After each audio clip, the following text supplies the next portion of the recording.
Hey, everybody, and welcome to another segment of AstrologyAnswers.com's weekly forecast. My name is Terence. The week begins on Monday, October the 30th, 2023. The moon will be void of course. This is a time to just stick with your routine, finishing up old projects, but don't introduce anything new. The void, of course, is happening from 4:35 a.m. Pacific time until 8:08 a.m., at which point, Pacific time, that the moon will then enter into the sign of Gemini. When the moon is in Taurus, that reflects the public tones and reactions overall.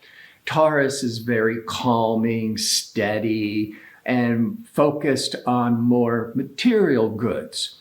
When the moon goes into Gemini for 2.5 days, once a month, Gemini is brainstorming ideas. It's very talkative.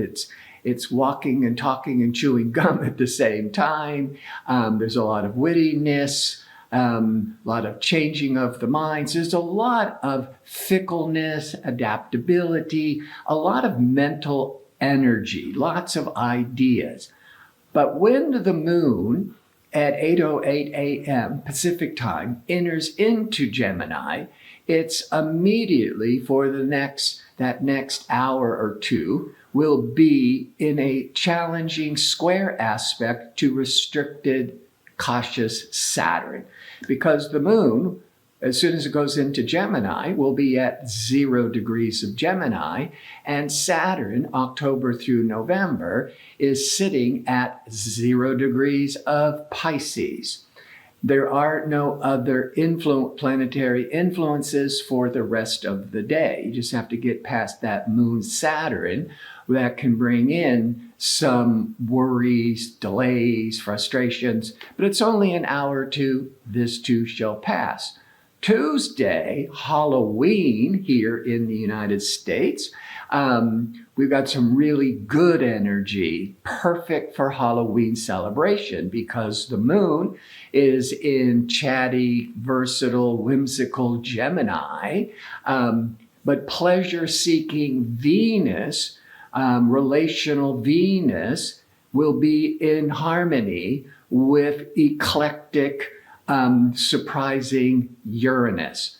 Uranus also represents group activities and friendships, and Venus is it's very sociable energy. So Venus-Uranus on the 31st is ideal astrological energies for a Halloween party. But also, you're more open, more people are going to be more open to costumes or doing something different, getting out of the same old rut and routine.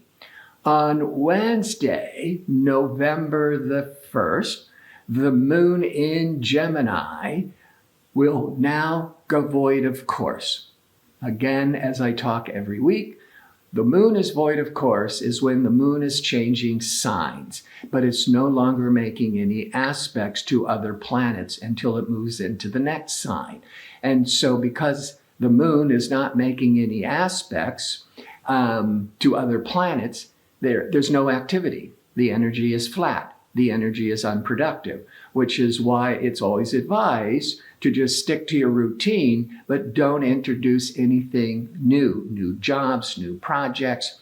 This moon void of course on November the 1st will start at 5:36 a.m. Pacific time until 2:30 p.m. So it's a long time for most of the first part of the day. But at 2:30 p.m. Pacific time, the moon goes into 0 degrees of Cancer. Cancer is very emotional, very caring, very nurturing. It's a water sign. So there's more of an emotional response, whereas Gemini is very cerebral in our heads. But when the moon goes into Cancer, we're more into our feelings.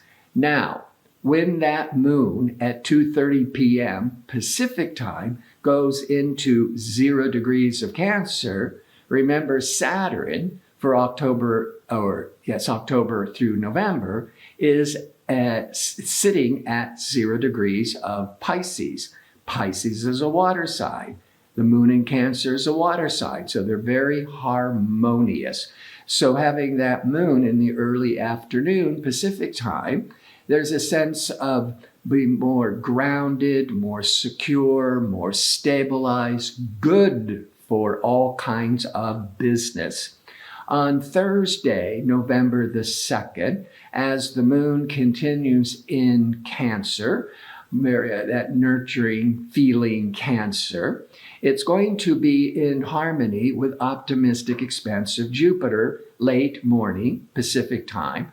Good for all things Jupiter, traveling, education, teaching, marketing.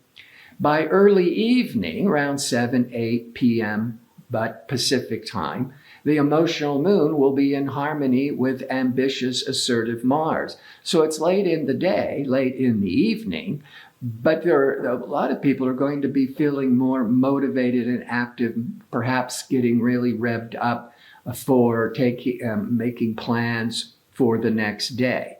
Because also on November the 2nd, the sun in Scorpio will be exact opposite Jupiter in Taurus. So once a year, when the sun is opposite Jupiter, opposites interacting with other people.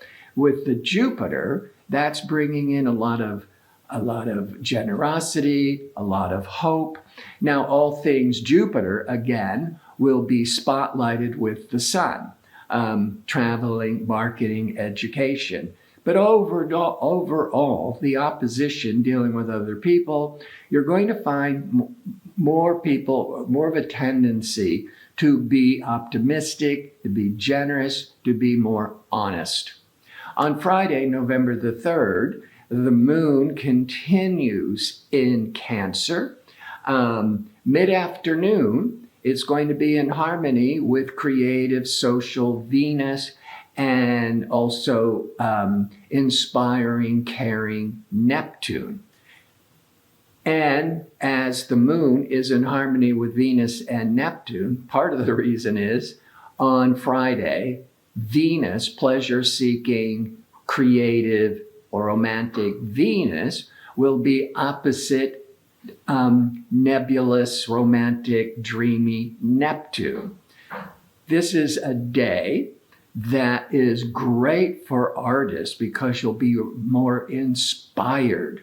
But when it comes to relationships, if you're meeting somebody for the first time and you're having a little bit of an infatuation, it's a Friday evening, if you're going on your first date, or maybe it's even the second date, and that Venus-Neptune, you're more prone to romanticize and idealize the situation. But you got to stay grounded because Venus-Neptune is overly dreamy and romantic, and it might not be the reality. Plus, late in the evening, around 10:40 p.m. Pacific time, Saturn, taskmaster Saturn, is going direct. Went retrograde as it does once a year back in June, and now at the end of November the 3rd or into the 4th for, if you're more in Europe, even the East Coast of the United States, now Saturn goes direct. So whatever Saturn's in Pisces, wherever Pisces falls in your chart, and Saturn rules Capricorn, wherever Capricorn rules in your chart, those energies represented by Pisces or Saturn could have just been feeling more stagnant or more slowed down or cautious since June. Now for the whole world, it starts to slowly open up. It takes time for that Saturn to get back to its regular speed. But this is a very important day. And if you have any planets in harmony or in aspect to the 0 degrees of Pisces, as that Saturn starts to move forwards at 0 degrees of Pisces. Maybe individually, you'll be really feeling a response. On Saturday, November the 4th, the moon is now in Leo, actually. And Leo is perfect for Saturday. Leo is extroverted, it's outgoing, it's romantic, it's playful. And Mercury, playful, decision-making, mental Mercury, will be opposite quirky, innovative, eclectic Uranus. Mercury-Uranus you might be more open to new ideas, new technologies, not being afraid of it. You might be having a lot more original ideas. So the mind, Mercury, is being tremendously stimulated with progressive new futuristic ideas on Saturday. On Sunday, the moon continues in fiery, extroverted Leo. Late morning, 10, 11 a.m. Pacific time, the moon will be in a hard angle to impatient Mars. Could be some tensions, some arguments. If you're feeling tension in the body, don't start projecting it onto other people. Go for a walk. Go exercise. This too shall pass. Early evening Pacific time, now the moon will be in a challenging hard angle to Uranus. Moon Uranus can trigger a lot of unexpected upsets and surprises, but it's just energy. In the positive way to deal with Moon Uranus in tension, it can help you get out of any old habit, any limiting routine, shake things up and break free. So I want to thank you for tuning in. I hope to see you next week with my next segment. Until then, be safe and well.